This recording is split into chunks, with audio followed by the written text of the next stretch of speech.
امروز جمعه 21/2/1403 هستش و ما داریم جهت شما میکنیم برای فردا که جنسیت مشخص بشه، چه دختر باشه چه پسر. و من هیچ تغییر نمیکنه.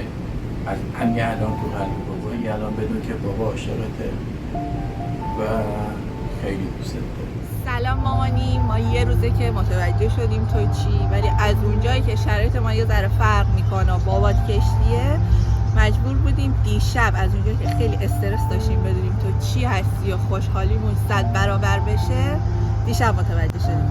ولی الان اومدم یه جشن کوچولو برات بگیرم که وقتی بزرگ شدی این فیلمو دیدی کلی خوشحال بشی. یه دنیا دوستت دارم، بر من فرقی نمیکنه دختر باشی یا پسر، ولی الان عزیز دل مامانی خیلی دوستت دارم. امیدوارم موفق ترین آدم دنیا بشی. دیدم از همان سر صبح آسوده هی بوی بال کبوتر و نای تازه نعنای نو رسیده می آید. پس بگو قرار بود که تو بیایی و من نمیدانستم. ای دردت به جان بیقرار پرگریم. اون دخت منه وصله تنه گل برگ تره ماه بندره.